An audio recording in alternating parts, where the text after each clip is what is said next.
할렐루야.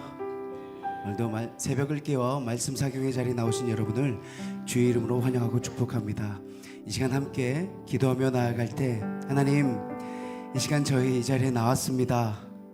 하나님의 말씀을 사모하며 이 자리에 나온 저희에게 크신 은혜를 더하여 주시옵소서라고, 하나님의 말씀이 온전히 들려지게 하시고 그 말씀으로 살아내는 저희 모두가 되게 하여 주시옵소서라고 우리 시간 함께 기도하며 나아가겠습니다.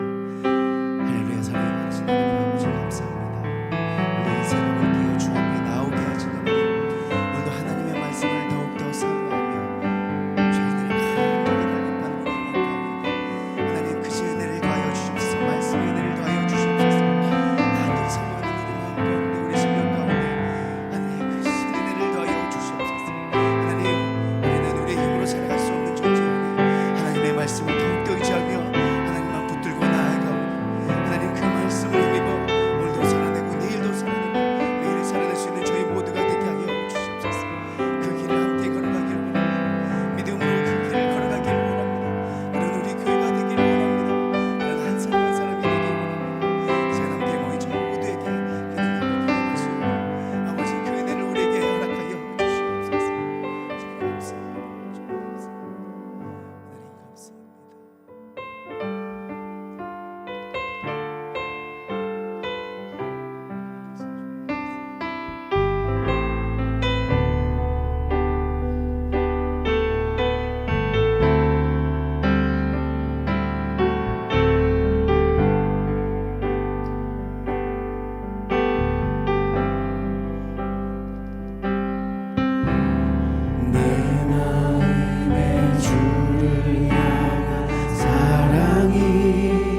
조롱하는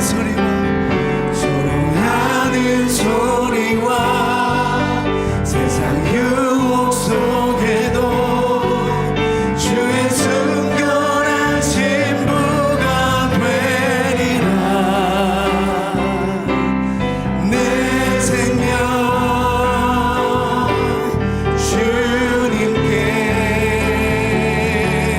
드리리. 주의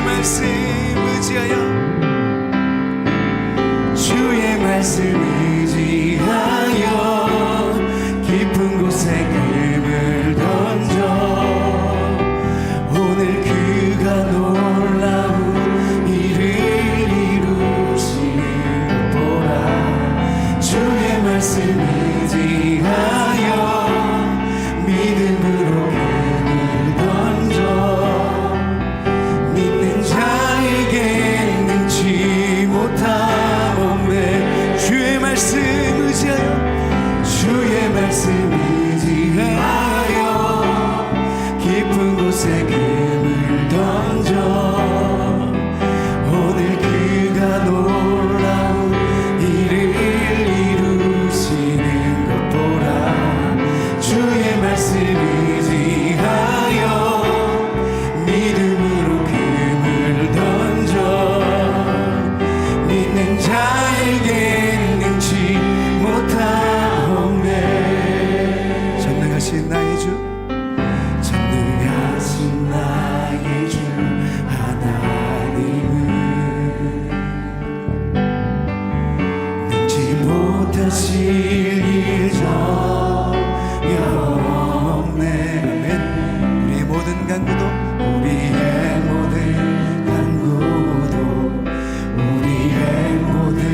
생각도 우리의 모든 꿈과 모든 소망도 진실하신 나의 주 하나님은 우리의 모든 괴로움 바꿀 수 있네. 불가능한 일 행하시고 죽은 자를 일으키시니 그를 이길 자 아무도. 우리 더욱더 믿음으로 선포하며 나아갑시다. 주의 말씀 의지하여 깊은 곳에 금을 던져 오늘 그가 놀라운 일을 이루시는 것 보라. 주의 말씀 의지하여 믿음으로 금을 던져 믿는 자에게 능치 못하. 아멘. 주의 말씀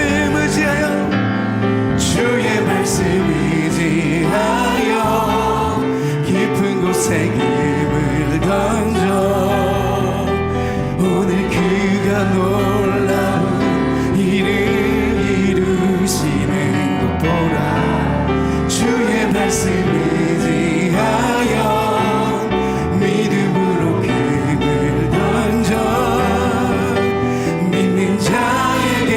다시 한 번 더 믿음으로 선포할 때 우리 두 손 높이 들고 고백하며 나아갑시다. 주의 말씀 의지하여 깊은 곳에 금을 던져 오늘 그가 놀라운 일을 이루시는. 주의 말씀 의지하여 믿음으로 금을 던져 믿는 자에게 능치 못함. 믿는 자에게 능치 못함이 없습니다.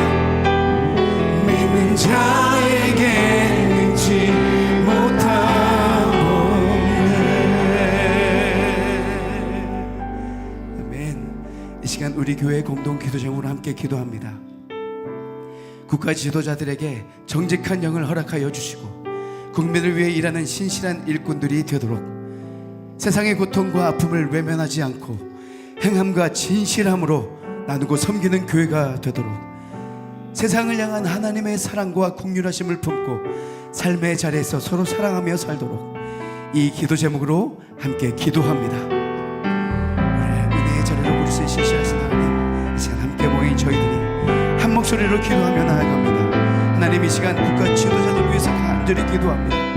이 나라를 이끌어가기 위해 세워진 국가 지도자들에게 정직한 영을 허락하여 주시고 국민을 위해 일하는 신실한 일꾼들이 되게 하여 주시옵소서. 하나님, 이 땅에 하나님 나라를 위해 세우신 교회들이 세상의 고통과 아픔을 외면하지 않게 하여 주시고 행함과 진실함으로 나누고 섬기는 교회가 되어 하나님의 뜻을 이루어가게 하여 주시옵소서. 하나님, 우리에게 세상을 향한 하나님의 사랑과 긍휼하심을 품고 삶의 자리에서 서로 사랑하며 용서하여 아름다운 하나님 나라를 세워가게 하나님 인도하여 주시옵소서.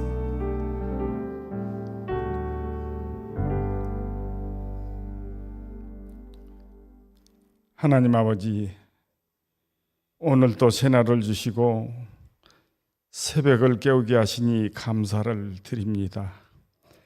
교회의 머리 되시는 우리 주님, 이 땅에 세워주신 광주 양림교회를 사랑하게 하시고 우리들의 기다림이 되게 하시고 기도와 간구로 성령으로 하나 되게 하시니 감사를 드립니다.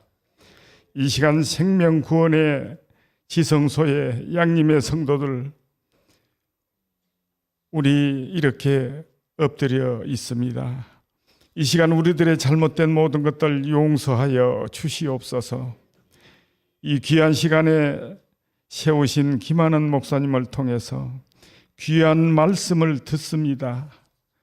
복음을 위한 고난에는 영광의 길이 있다는 것을 우리가 믿음으로 알게 하시고 순종하는 길 가게 하옵소서. 오라, 나는 공고한 사람이로다. 누가 이 사망의 몸에서 나를 건져내려 하시는 사도 바울의 회개가 우리 모두를 새롭게 하는 성령님의 시간이 되게 하여 주시옵소서. 세상이 온통 마지막 때임을 알려주는 것 같은 이 시대에 사도 바울처럼 믿음의 후예들이 우리 양림교회 성도들이 되게 하시고 땅끝까지 그 사명 감당하는 양림의 성도들이 되게 하여 주시옵소서. 하나님 아버지, 한국 교회 부활의 능력으로 다시 일어서게 하여 주시옵소서. 1907년 평양에 주시던 그 엄청난 믿음의 선조들을 생각하면서 우리도 성령으로 거듭난 우리 모두가 되게 하여 주시옵소서. 하나님 아버지, 우리에게 주시는 귀한 어르신들이 계십니다. 이 어려운 시대에 주님 만져주시고 고쳐주시고 성령님의 도우심으로 영육이 하나님이 영광이 되게 하여 주시옵소서. 이 시간 새벽을 깨우는 믿음 찬양대에 찬양을 올려드립니다. 이 찬양이 세상에 부르는 노래가 아니라 하나님의 성령이 내 안에 오심을 알고 찬양하는 입술들이 복되게 하시고 하나님만 찬양하는 우리 모두가 되게 하여 주시옵소서. 하나님 아버지, 이 시간 말씀 앞에 나를 드리는 성령님의 은혜, 오순절의 시간이 되게 인도하여 주시옵소서. 이 모든 말씀을 거룩하신 예수님의 이름으로 감사하며 기도드리옵나이다. 아멘.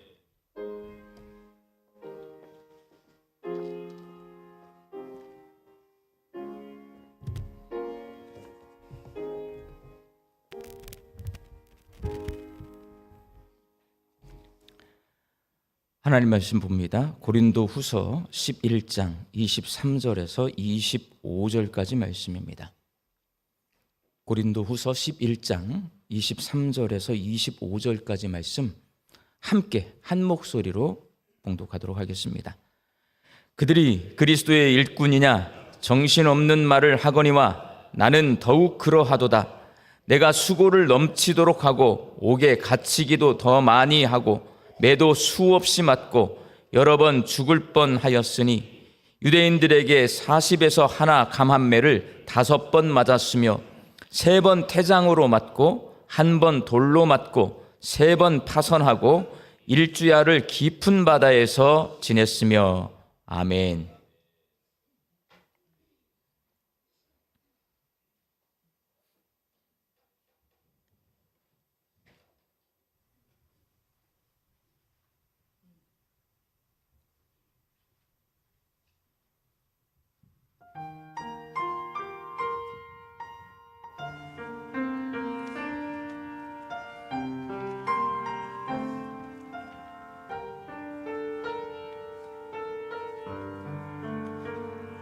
주님이 홀로 가시느니 나도 따라가오.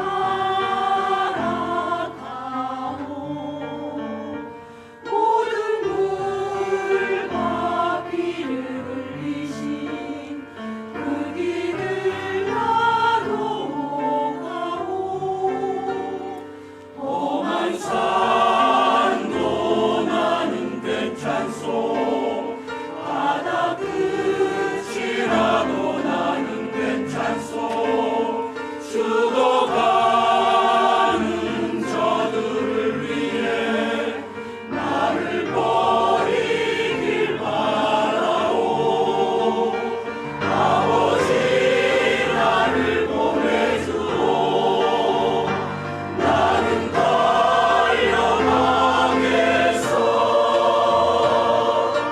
목숨도 아끼지 않겠소. 나를 보내주오.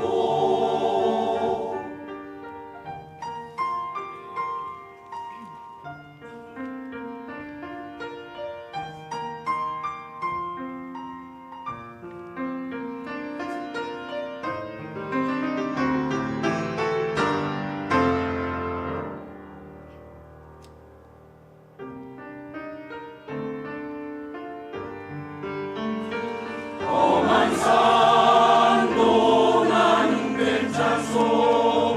바다 끝이라도 나는 괜찮소. 죽어가는 저들을 위해 나를 버리길 바라오. 아버지 나를 보내주오. 나는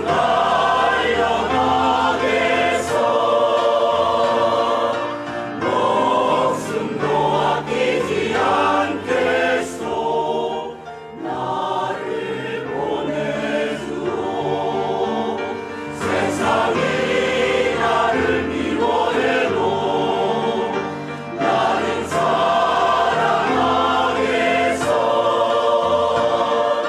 세상을 구원한 십자가 나도 따라가오. 생명을 버리면서까지 나를 사랑한 당신, 이 작은 나를 알아주오.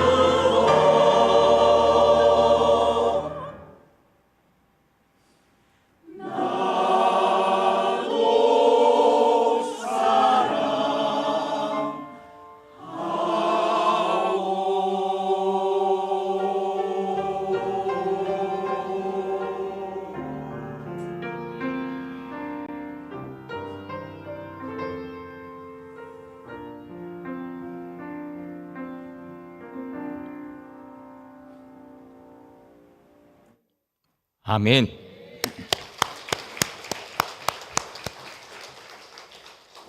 더워요. 이거 꺼야 될 것 같아. 더워. 여기 앞에 강사님 나오면 땀 흘릴 것 같아. 덥습니다. 네. 우리 강사님 어제 저는 다른 부흥 강사님들 오시잖아요. 아니면 인터넷을 통해서 봐요. 그러면 이제 감동은 줄 모르지만 성경 말씀을 이렇게 나에게 새롭게 깨닫게 해 주지는 못해요. 대부분이 그러시는 것 같아요.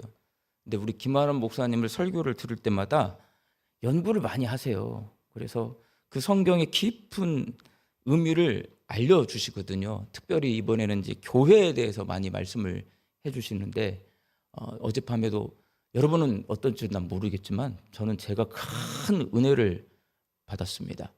오늘 강사님 두 번째 시간 모십니다. 박수로 환영해 주시기 바랍니다.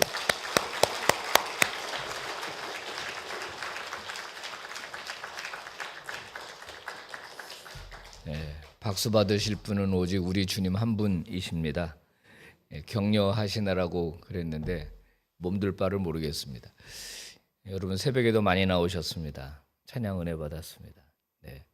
자, 우리 드려진 예물 위해 기도하고 말씀 듣습니다. 아버지 고맙습니다. 오늘도 이 새벽에 헌금을 준비하여 아버지께 드린 손길들이 있습니다. 사실 아버지가 오늘 우리를 불러가면 내가 가지고 있는 모든 것은 다 두고 가야 한다는 사실을 잘 알고 있으면서 아버지께 예물 드릴 때마다 멈칫멈칫하고 또 예물 드릴 때마다 때로는 갈등했던 저희들입니다. 아버지 드릴 수 있는 기쁨을 주시옵소서. 드릴 때 감사함에 넘치게 해 주시기를 원합니다. 아버지 이 새벽에도 아버지가 말씀 내려주시기를 기다리고 저희들의 마음의 문을 활짝 엽니다. 주님 말씀하여 주시옵소서. 예수 그리스도의 이름으로 기도 올리옵나이다. 아멘. 자, PPT 주시겠어요? 네, 복음을 위한 고난, 영광의 길. 사도 바울은 복음을 전하는 과정에서 많은 고난을 받았습니다. 오늘 이 고린도후서 11장은 특별히 바울이 고난받은 목록들을 쭉 우리에게 소개하고 있는데요. 고난을 받을 때 환경적인 요인이 있었어요. 예를 들면 파선했다 이런 거 환경적인 요인이죠. 그러나 대부분 바울이 당한 고난은 사람한테 받은 거예요. 사람에게서부터 받은 고난이거든요. 바울에게 고난을 준 사람들은 어떤 사람들이었을까? 자, 오늘 본문을 한번 읽어봅시다. 시작. 그들이 그리스도의 일꾼이냐 정신없는 말을 하거니와 나는 더욱 그러하다.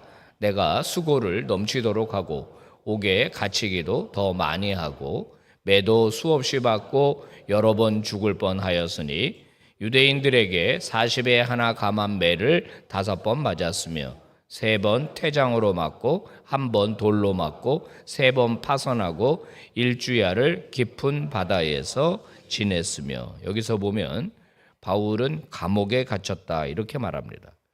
감옥은 누가 집어넣었을까요? 당시 헬라인들이 집어넣습니다. 퇴장으로 3번 맞았다 이렇게 돼 있죠. 누가 퇴장을 때렸을까요? 역시 이 헬라인들이 로마인들에게서 당한 고난입니다. 그 당시 경찰 기능을 가진 사람들이 있었을 거고 붙잡혀 가서 퇴장을 맞았다. 보통 저런 퇴장을 맞으면은 이제 엉덩이 같은 데 맞는데 피가 다 터집니다. 피부가 피투성이가 돼요.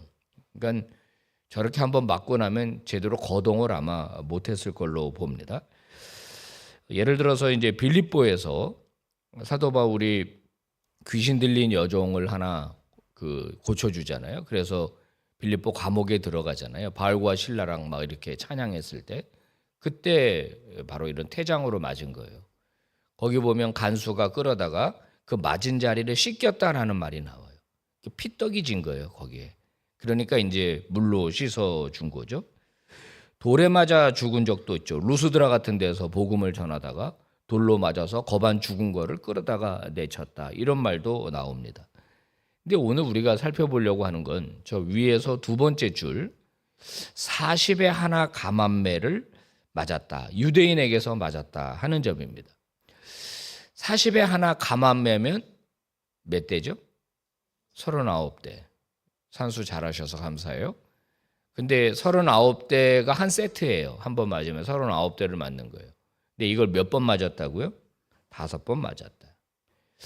유대인에게 맞았다. 로마인들에게 맞은 건 이해가 되겠는데 왜 유대인들에게 맞았는가?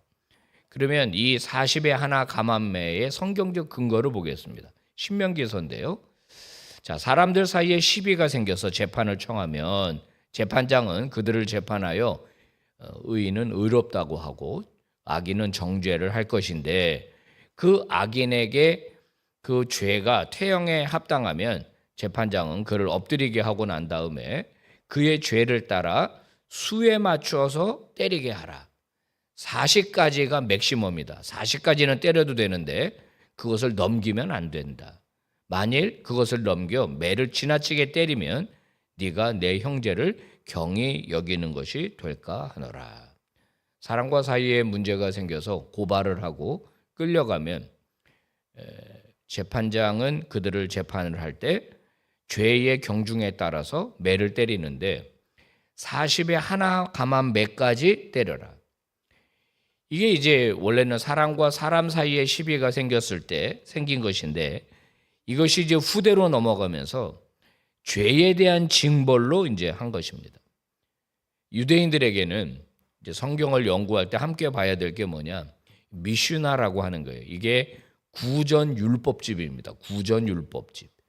그러니까 하나님이 주신 율법을 잘 지키기 위해서 구전으로 내려온 율법이 따로 있어요.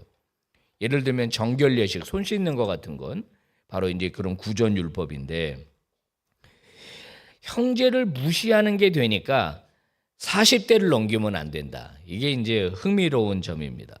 그래서 이걸 때릴 때 어떻게 때렸냐?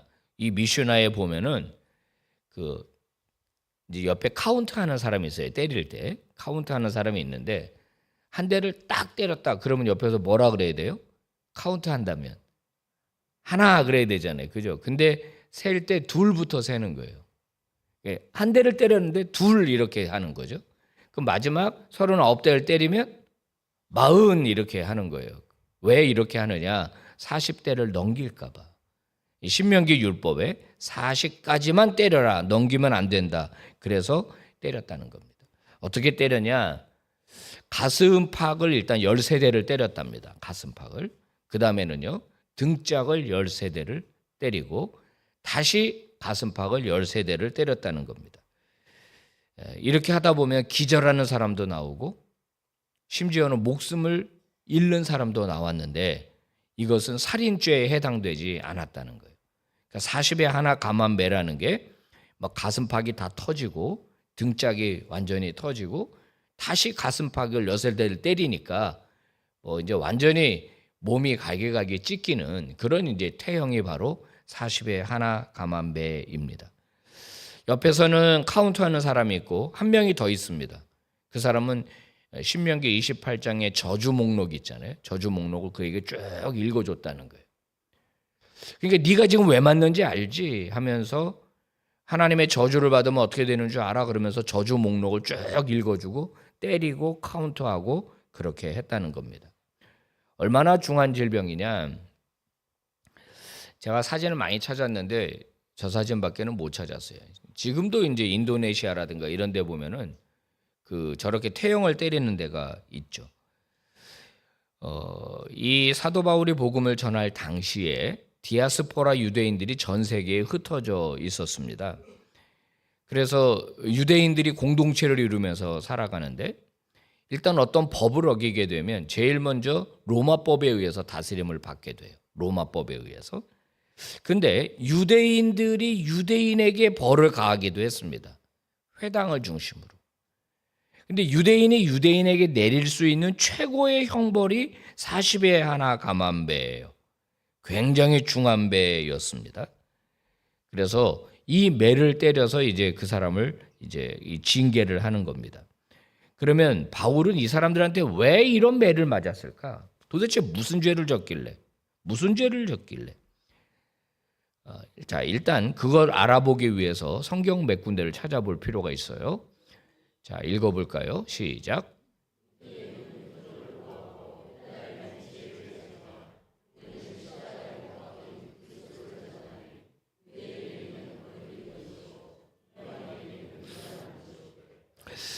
유대인은 기적을 추구하는 사람들이고 헬라인들은 지혜로운 것을 추구하는 사람들이다. 그런데 우리는 즉 그리스도인인 사도 바울은 뭐를 전한다? 십자가 복음을 전한다. 그래서 십자가 복음을 전해 보니까 그것을 유대인들은 어떻게 받았냐? 거리끼는 것으로 받았고 이방인들은 미련한 것으로 받았다는 거예요. 미련한 것. 자, 유대인의 신관, 이 십자가 복음을 미련하게 받은 거는 그들이 가진 신관은 그렇게 힘없이 십자가에 달려 죽지 않아요. 그 헬라인들이 가지고 있는 신관은 다 힘과 능력이 있단 말이에요. 그런데 도대체 바울이 전하는 신은 십자가에 달려 죽었다. 이게 이제 말이 안 되는 겁니다. 유대인들에게는요, 아예 십자가에 달려 죽는 메시아 관이 없었어요. 그게 이사야서에도 나와 있긴 하지만 그걸 잘 안 받아들였어요. 그들은 그래서 십자가 복음을 거리끼는 것으로 받았습니다. 여기 헬라어가 스칸달론이라는 단어인데 여기서 스캔들이라고 하는 영어 단어가 나왔어요. 거리끼는 게 뭐냐? 영어를 가져와서 죄송합니다만 스탬블링 블럭, 걸려 넘어지게 하는 돌이라는 뜻입니다. 유대인들에게는 거리낀다. 우리를 걸려 넘어지게 한다. 이것도 해석이 잘 매끄럽지 않죠? 정확하지 않죠? 그래서 보면 false teaching, 즉 어디에 빠지게 하는 가르침인데 leading to apostasy, 배교에 빠지게 하는 가르침, 배교하도록 하는 가르침. 그러니까 이런 거예요. 누군가가 만약에 광주 양림교회에 잠입해 들어왔어. 신천지예요. 신천지인데 여러분들은 속닥속닥 해가지고 신천지로 데리고 가요. 그들이 내세우는 교리가 있잖아요. 예를 들면 그런 것이 배교에 빠지게 하는 가르침이 바로 스강달론. 바울이 복음을 전해보니까 헬라인들은 말도 안 돼. 어떻게 신이 그렇게 힘없이 죽을 수가 있어? 하고 안 받았고 유대인들에게는 배교하게 하는 가르침, 스강달론으로 받았다는 겁니다. 그러면 유대인들이 볼 때 예수는 어떤 존재인가? 유대인들이 볼 때 예수는 하나님의 저주를 받아서 십자가에 달려 징계를 받은 자, 이렇게 인식을 했습니다. 자, 신명기 21장 제가 읽습니다. 사람이 만일 죽을 죄를 범함으로 네가 그를 죽여서 나무에 달거든 그 시체를 밤새 두지 말고 나무 위에다가 그날에 장사해서 내 하나님 여호와께서 너한테 주시는 기업으로 주시는 땅을 더럽히지 말아라. 그 다음에 중요한 거예요. 같이 읽어봐요. 시작. 나무에 달린 자는 뭘 받았다? 하나님의 저주를 받았다 하는 겁니다. 여러분, 이 사관 때문에 예수를 십자가에 매달은 거예요. 유대 종교 지도자들, 그 당시에 이제 가야바가 있었고 안나스가 있습니다. 사위하고 장인의 관계예요. 그래서 복음서를 보면은 제사자, 대제사장들이라고 나와요. 그러니까 은퇴를 했는데 은퇴를 안 한 거예요. 이 두 사람이 거의 유대 공동체에서는 왕입니다. 왕. 물론 그 위에 헤롯도 있고 빌라도가 이제 섭정관으로 있었지만 유대 사회에서는 그들이 왕과 같은 존재예요. 그들이 볼 때 예수라고 하는 사람이 눈에 가시고 예수라고 하는 사람을 죽여야 되겠는데 죽이는 방법은 여러 가지가 있잖아요. 자객을 보내는 방법이 있잖아요. 자객. 그러면 뒤도새도 모르게 가가지고 심장에 비수를 꽂는 거예요. 그럼 예수님 돌아가시잖아요. 그렇게 죽일 수 있었을 거예요. 그 다음에는요, 돌로 치는 방법이 있습니다. 그 복음서에 보면 여러 차례 돌로 치려고 했다라는 게 나온단 말이에요. 실제로 스데반은 돌에 맞아 죽었잖아요. 군중 심리를 이용해서. 근데 얼마든지 그렇게도 죽일 수 있었어요. 근데 이들이 죽일 방책을 연구했다라는 본문이 성경에 나오는데 자기들끼리 모여서 어떻게 죽이는 게 좋겠냐, 예수님을 서로 모의를 한 거예요. 내려진 결론이 뭐냐? 나무에 달자. 왜? 신명기 21장 말씀 때문에 나무에 달아 죽이면은 하나님의 저주를 받은 자다. 하나님의 아들 아니다. 메시아 아니다. 구원자 아니다. 자기가 잘못하고 하나님 사칭해서 결국 십자가 나무에 달려 죽었다라고 하는 걸 공공연하게 보여주겠다는 거예요. 그러면 예수 추종자들은 자연스럽게 사라질 것이다. 이렇게 계산을 한 겁니다. 그래서 바울이 예수를 전하잖아요. 십자가에 달린 예수를. 그럼 그들이 이렇게 반응하는 거예요. 아니 나무에 달려 죽은 자마다 하나님의 저주를 받았다는데 그게 무슨 메시아야? 하나님의 저주를 받아 죽은 거지. 이렇게 이제 사람 유대인들이 대꾸를 하는 거예요. 그럴 때 바울이 뭐라고 대답하느냐? 갈라디아서 3장 13절 바울이 대답하는 겁니다. 맞아, 저주를 받은 건 맞아. 근데 우리 죄 때문에 저주를 받은 거야. 우리 죄 때문에 저주를 받아서 그래서 우리 죄를 대신 지고 십자가에 달려 돌아가신 거야. 이렇게 바울이 설교를 하는 겁니다. 바울은요, 십자가 복음을 전하면 고난이 올 거를 알았어요. 자, 고린도전서 2장 1, 2, 3절 읽어봅시다. 시작.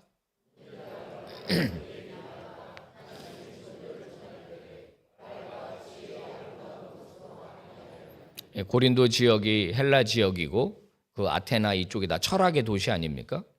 말과 그러니까 수사학이죠. 말은 수사학과 지혜로 하지 않았다는 거예요. 그 다음 읽어봐요. 시작.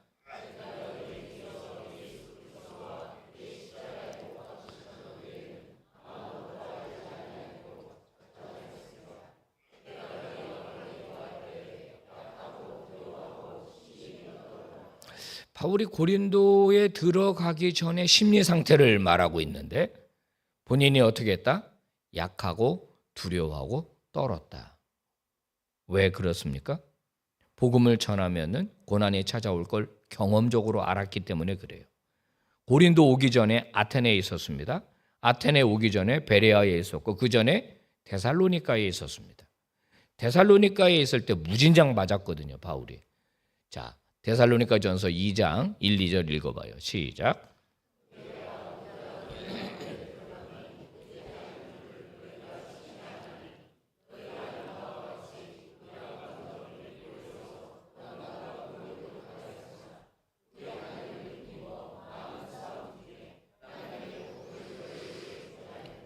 여기 많은 싸움 중에라는 말은 뭐냐면 하나님의 힘을 힘입어서 이런 뜻입니다. 하나님의 힘을 힘입어서 갔다.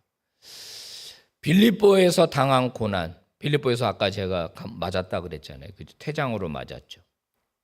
굉장히 아팠을 거고 상처도 많이 났을 겁니다. 빌립보에서 데살로니가에 들어갈 때 쩔뚝쩔뚝하면서 갔을 거예요, 아마. 바울은 육신이 망가지고 병이 들기 일쑤였을 겁니다. 그래서 이 갈라디아서 맨 마지막에 보면 나를 괴롭게 하지 말라. 내가 예수의 흔적을 가지고 있다. 그 흔적이 아마 상처였을 것으로 보는 겁니다. 바울의 몸을 벗겨보면 완전히 몸이 상처 투성이잖아요. 흉터 투성이었을 거예요. 너무 많이 맞아가지고. 그래서 바울은 몸이 아픈 거고 그래서 40에 하나 감암매를 5번이나 맞았고 그리고 또 태장으로 맞았고 이런 과정 속에서 사도 바울은 엄청난 고난을 받았다는 겁니다. 그런데 충격적인 건 뭐냐? 피할 수도 있었다는 거예요. 40에 하나 감암매를 안 맞을 수도 있었다는데 충격적입니다. 자, 왜 받았냐? 그러면 고린도전서 9장 20절 유대인들에게는 내가 유대인같이 되었다라고 하는 이 말씀이 힌트입니다. 바울은 유대인이었지만 유대인의 길을 포기했습니다. 그리스도인이 된 사람이에요. 유대인에서 개종해서 그리스도인이 된 사람이 바울입니다. 바울은 율법과 아무 상관이 없어요. 그런데 본인은 유대인들에게는 유대인처럼 됐다. 왜? 유대인을 얻으려고, 즉 복음 전하려고. 유대인들에게 복음 전하려고 유대인을 포기한 자기이지만 유대인처럼 행동했다는 겁니다. 그러니까 바울이 회당에 갈 이유가 없어요. 안 가고 싶으면 안 가도 되는 거예요. 자, 회당에서 붙잡힙니다. 뭐라고 말합니까? 너 왜 예수를 하나님의 아들이라고 증거하는 거야? 왜 우리를 배교하게 만드는 거야? 왜 이단적 가르침을 가르치는 거야? 내가 너에게 판결을 내리겠어. 너 40에 하나 감암매를 맞아. 그러면은 바울이 거기서 무슨 소리야? 나 유대인 포기했는데? 그 당시 유대인에게를 포기한 유대인들이 많이 있었어요. 유대인들이라고 다 회당에 나가서 뭐 예배드리고 이렇게 했던 게 아니거든요. 헬라인처럼 살았던 유대인들이 많이 있었단 말이에요. 그러니까 바울도 나 유대인 아니야. 나 완전히 개종했어. 나 기독교인이야. 그러면 바울을 못 때려요. 바울을 못 때린다고. 그런데 바울이 자청해서 이 40의 하나 감암매를 맞았는데 5번이나 맞았단 말이에요. 자, 그 이유가 바로 미슈나 3장 15절에 나와 있어요. 뭐라고 나와 있냐? 너의 형제가 채찍으로 맞는 동안에는 너희에게 악인이나 맞고 나면 그는 너의 형제니라. 이게 무슨 말일까요? 처벌을 받잖아요. 그러면 유대인으로서 멤버십이 유지가 되는 거예요. 그래서 회당 출입이 계속 가능한 겁니다. 그러니까 바울은 만약에 여기서 나 유대인 안 할 거야 그러면 다시는 회당에 못 들어가. 왜냐하면 유대인이 아니라고 선언했기 때문에. 그런데 40의 하나 감암매를 다 맞으면 다시 복권이 되는 거예요. 멤버십이. 배교하는 가르침을 했지만 죄를 받았기 때문에 징계를 받았기 때문에 그 출입권이 다시 복권이 되는 거죠. 우리는 막연하게 바울은 굉장히 힘들었을 거다. 굉장히 고난을 많이 당했을 거다라고 생각합니다. 그런데 오늘 이 40의 하나 감암매만 살펴보더라도 그가 얼마나 큰 고난을 받았는지 우리를 놀라게 하죠. 사도 바울이 3차 전도 여행을 끝내고 예루살렘으로 돌아갈 때 그때 여러 사람들이 바울 보고 예루살렘에 가지 말라 그랬습니다. 성령이 우리에게 너를 가지 말라고 다시 성령이 우리에게 예루살렘에 가면 큰 고난이 기다릴 거라고 말하고 있다. 한두 명이 말한 게 아니에요. 밀레도에서도 그랬고요. 그다음에 두로에서도 그랬고 그다음에 가이사랴에 가서도 그랬고 빌립의 딸 아가보 이런 사람들이 막 허리띠를 가져다가 행위 예언이죠. 손발을 묶으면서 이 띠의 임자가 예루살렘에 가면 큰 고난을 당할 거다. 그렇게 예고를 했습니다. 근데 바울이 뭐라 그랬습니까? 왜 울어서 내 마음을 상하게 하느냐? 나는 가서 고난이 있고 결박이 있고 심지어 죽을 것도 나는 각오했다. 나를 막지 말아라 이렇게 했죠. 그럼 고난이 있다는 걸 아는데 가는 거예요. 거기 가야 할 이유가 있기 때문에 가는 거예요. 바울이 디모데 후서 1장 8절, 디모데 후서 2장 3절, 자기 아들 같은 존재, 제자 같은 존재. 지금 디모데 후서를 쓸 때 바울은 이제 순교를 얼마 앞두고거든요. 그럼 본인이 이제 죽는다는 걸 알아요. 그러면 이 기독교를 누가 끌고 가야 되느냐? 디모데가 끌고 가야 되는 거예요. 그때 이미 교회의 이 주도성은 예루살렘에서 바로 이 안디옥으로 넘어갔다가 안디옥에서 지금 에베소로 넘어와 있는 상태거든요. 그러니까 복음이 이제 유럽 쪽으로 많이 퍼진 거죠. 이제 에베소 교회뿐만 아니라 기독교를 끌고 갈 디모데인데 디모데에게 뭐라고 말합니까? 네가 기독교의 수장으로 봉사하게 되면 큰 축복이 있을 거다. 이런 말이 없어요. 고난이 있을 거다. 너 고난을 받아야 된다. 너는 그리스도의 좋은 병사로 고난을 받아야 한다. 2번씩이나. 여러분, 예수님은 우리에게 고난이 없는 삶을 약속하지 않았습니다. 고난이 제거되고 배제된 삶을 약속하지 않았습니다. 2000년의 기독교 역사인데 눈물 없이 또는 부담 없이 주를 섬겼던 사람은 한 사람도 없습니다. 주님 자신이 우리를 구원하기 위해 몸소 고난을 받으셨어요. 십자가 순환을 받으신 겁니다. 어떤 분은 예수님이 가뿐하게 십자가 지셨을 걸로 생각하는데 겟세마네 동산의 기도를 한번 생각해 보세요. 여러분, 겟세마네 동산은요, 거기가 감람산이에요. 예루살렘이 한 700고지가 되고 감난산은 800고지입니다. 거기는 새벽에 추워요. 두꺼운 옷을 입고 가야 된다고 새벽에. 근데 어떻게 거기서 땀방울이 핏방울처럼 떨어지도록 기도를 해요? 그게 얼마나 극심한 스트레스에 시달렸겠느냐는 거예요. 오죽했으면 아버지 이 잔이 나에게서 지나가기를 바랍니다. 예수님 그렇게 말씀하셨겠어요. 예수님의 십자가형은요, 제가 이런 표현이 좀 경망스럽긴 한데 사람을 그냥 말려 죽이는 거예요. 나무에 달아가지고. 낮에는 뜨거운 태양볕이 내리쬐입니다. 기절할 정도로. 밤에는 오들오들 떨어요. 추워서 거기가. 그렇게 사람이 일주일간 막 이렇게 매달려 있었다는 거예요. 기록에 보면. 그러니까 예수님이 십자가에 달렸다고 하는 고난은 이거는 우리가 상상을 할 수도 없는 고난이죠. 하지만 어떻게 하셨습니까? 예수님은 그 십자가를 향해서 걸어가셨어요. 뭐라고 기도하셨죠? 끝내는 아버지 뜻대로 하시옵소서. 거기에는 한 줄 그냥 딱 바뀌는 걸로 나오지만 밤새 기도하신 거예요. 내 뜻대로 하지 마시고 아버지 뜻대로 되기를 원합니다. 여기서 우리가 배워야 할 기도의 가르침이 있죠. 고난도 하나님의 뜻이라면 받으시겠다는 거예요. 여러분에게 여쭤보겠습니다. 많은 그리스도인들이 어떻게 기도하냐? 여러분도 아마 그렇게 기도하시는지 여쭤보고 싶어요. 우리가 기도할 때 기도 제목들이 다 있습니다. 그죠? 기도 제목들이 있단 말이에요. 근데 우리는 그 기도 제목이 내가 원하는 때에 내가 원하는 방법으로 응답되기를 바라요. 내가 원하는 때에 내가 원하는 방법으로. 그럼 제가 이제 또 여쭤봅니다. 그러면 누가 하나님이에요?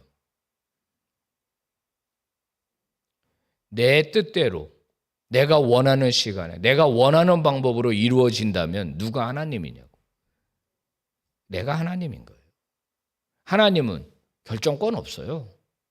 내가 시키는 대로만 하시면 되는 거예요. 성경 우리에게 그렇게 가르쳐 주지 않거든요. 예수님은 자기의 뜻을 내려놓고 하나님의 뜻을 수용하셨어요.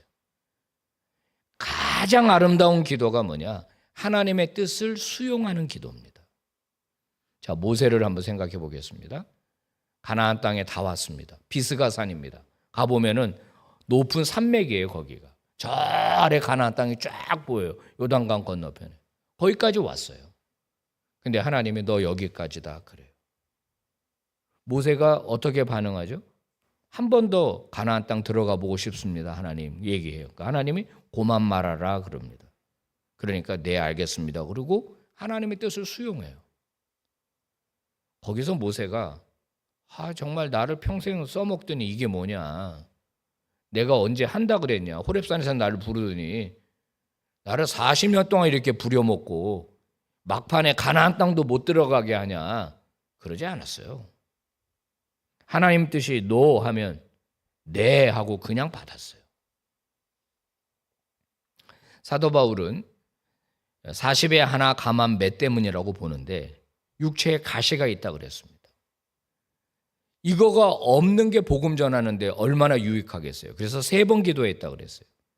40일 금식 기도 같은 것을 3번 한 걸로 보는 거예요. 그런데 하나님의 응답은 뭐죠? 내 은혜가 너에게 족하다. 이미 충분히 너에게 은혜를 줬다. 사도 바울은 어떻게 해요? 그걸 수용을 합니다. 그러면서 그거를 승화시켜요. 믿음으로. 내가 약할 때 곧 강함이니라. 내가 몸이 약하고 몸에 질병이 있는데 그거를 하나님이 안 고쳐주니까 그게 나에게 은혜가 되고 그걸 붙들고 더 하나님에게 기도했더니 역설적 이 은혜, 가르침이죠. 내가 약할 때 가장 강함이더라. 놀라운 말씀이 아닐 수가 없어요. 여러분도 그런 거 느끼실 겁니다. 힘들고 어려울 때 하나님을 의지하면 하나님의 은혜가 나를 강하게 한다는 사실. 그거를 경험해 봐야 진짜 그리스도인 아니겠습니까? 모세도요, 기도할 때 하나님의 거절을 받아들였습니다. 그리고 그거를 다 견뎌냈죠. 사도 바울이 그랬죠. 예수님이 그랬죠. 여러분, 우리에게 고난이 찾아올 수 있어요. 그런데 그 고난이 십자가와 상관없는 거는 말고, 예를 들어서 내가 욕심이 있어서 내가 잘못 투자했어. 그래서 경제적인 고난이 찾아와. 그건 내 책임이지. 그건 내 책임이지. 내가 잘못한 거지. 그걸 왜 하나님께 뭐라고 그래요? 그건 철저하게 후회하고 자기 자신을 돌이킬 거예요. 그런데 복음과 관련이 있는 고난이에요. 복음과 관련이 있는 고난. 하나님의 영광을 위해서 살려고 했을 때 찾아오는 고난이에요. 그거 피하지 말라는 거예요. 예수님도 그거 받으셨고 사도 바울도 오늘 기꺼이 그 고난을 받았어요. 오래전에 서울 이순신 동상 앞에 있는 광화문에 가면 교보문고가 있습니다. 그 앞에 큰 프래카드가 걸려요. 저게 걸렸네요. 저 시가 장석주 시인의 시인데 저는 그 앞에서 떠날 수가 없었어요. 그때 처음 봤거든요, 저 시를. 적의 저절로 붉어질 리는 없다. 저 안에 태풍 몇 개, 저 안에 천둥 몇 개, 저 안에 번개 몇 개. 적의 저 혼자 둥그러질 리는 없다. 저 안에 무설이 내린 몇 밤, 저 안에 땡볕 두어 달, 저 안에 초승달 몇 날. 시인은 대추 한 알이 만들어지기까지 수 없는 과정이 있었다라고 말하고 있습니다. 태풍도 있고 천둥도 있고 번개도 있고 비바람도 있고 외로운 날도 있고. 그래서 한 알의 대추가 만들어졌다. 하물며 복음의 역사이겠는가. 광주 양림교회에 들어서면 마음이 편안해지는 것을 느낍니다. 일단 이렇게 오래된 건물, 모르겠습니다. 불편하실지 모르겠는데 오래된 건물에다가 빨간 벽돌, 순교자, 선교사님들의 피와 땀, 선교사님들의 동산.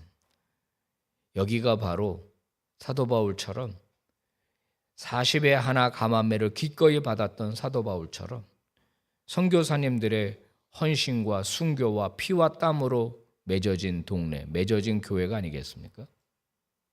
그거 없이 광주 양림교회를 말할 수 없고, 그거 없이 우리 빛과 소금 교회를 말할 수 없고, 그거 없이 우리 한국교회를 말할 수 없죠.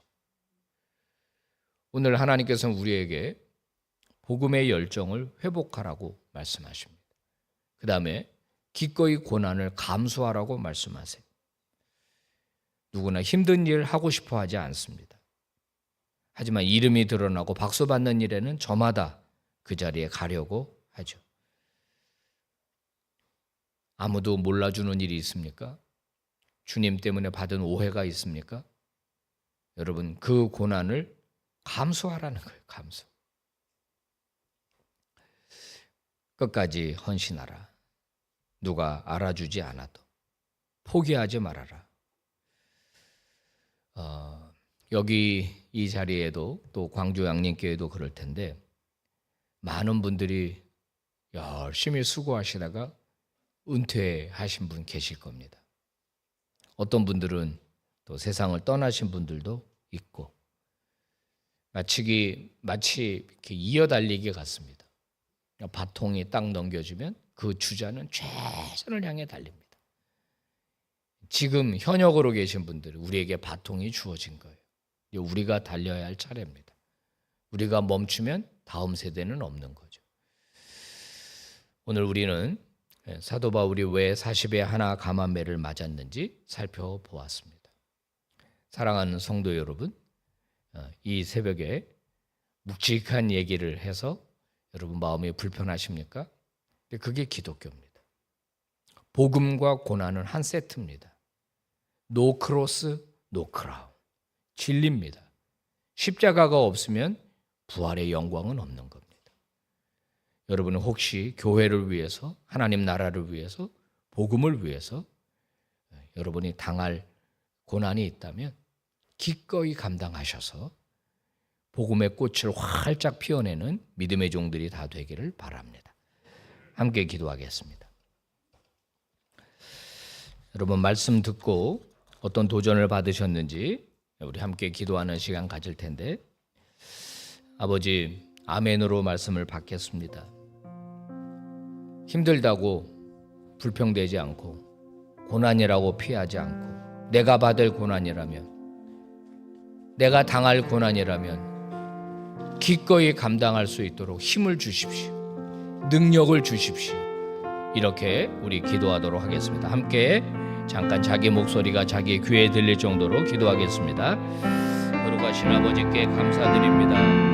이 새벽에도 저희들에게 주의 음성 들려주셔서 감사를 드립니다.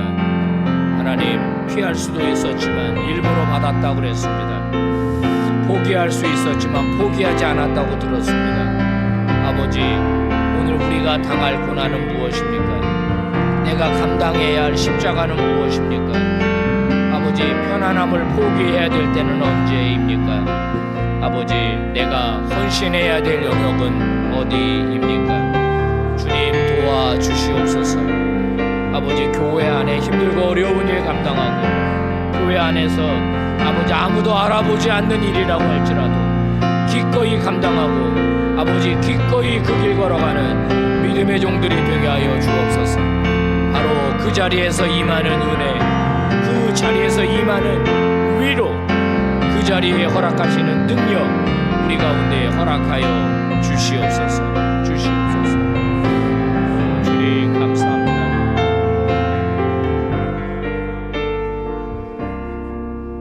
우리 찬양합시다. 따스한 성령님, 따스한 성령님, 마음으로 보내 내 몸을 감싸며 주어지는 평안함, 만족함을 느끼네. 사랑과 진리에, 사랑과 진리에 한 줄기 빛 보내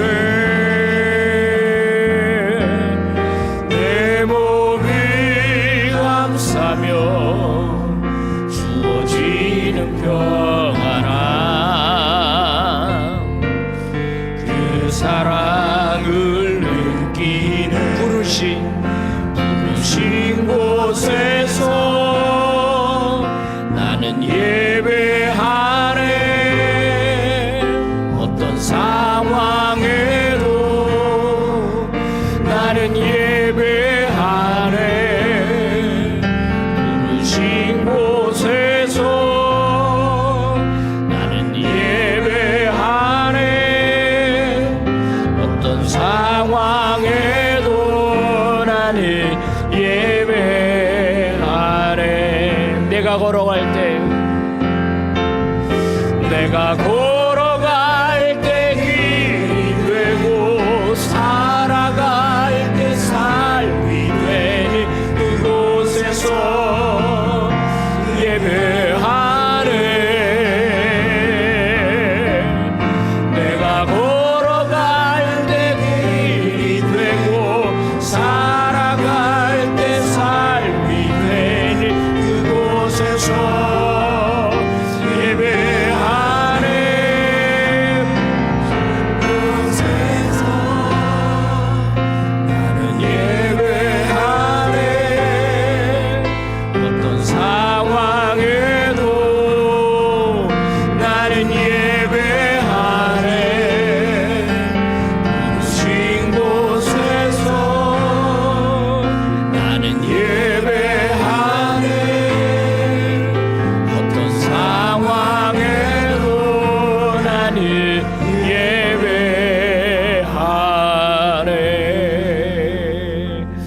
하나님 아버지 고맙습니다. 이 새벽에도 우리에게 말씀 주셔서 감사합니다. 부르신 곳에 있겠습니다. 그곳이 힘들더라도, 그곳에 고난이 있더라도 아버지 불러주셨으면 거기에 있겠습니다. 주를 위한 고난을 피하지 않게 하여 주옵소서. 축복만을 강구하는 우리 한국교회 위에 복음을 위한 고난, 복음을 위한 헌신 사라지지 않게 해주시기를 원합니다. 선교사들의 순교, 피와 땀이 어려있는 이 광주 양림동산, 아버지께서 지금까지 많은 종들을 통하여 이 교회를 세워오셨습니다. 아버지, 이제 우리 성도들 그리고 직분자들 아버지 더 충성하게 하여 주옵소서. 우리 세대에 더 부흥하게 하여 주옵소서. 광주 양림을 소중하게 여기고 아버지 하나님의 이 몸된 교회를 잘 세워가는 우리 모두가 되게 하여 주옵소서. 감당할 힘을 주시옵소서. 감당할 능력을 허락하여 주시옵소서. 고난이 영광이 되기를 원합니다. 고난이 영광이 되게 하여 주시옵소서. 예수 그리스도의 이름으로 간절히 기도드리며 지금은 우리 구주 예수 그리스도의 은혜와 하나님 아버지의 그 다함이 없는 사랑하심과 성령 하나님의 위로하심과 충만하심과 역사 교통하심이 새벽을 깨워 주 앞에 나와 말씀 듣고 결단하고 다시 가정으로 삶으로 돌아가는 모든 주의 자녀들 머리머리 위에 이제부터 영원토록 함께 하시옵기를 간절히 축원하옵나이다. 아멘.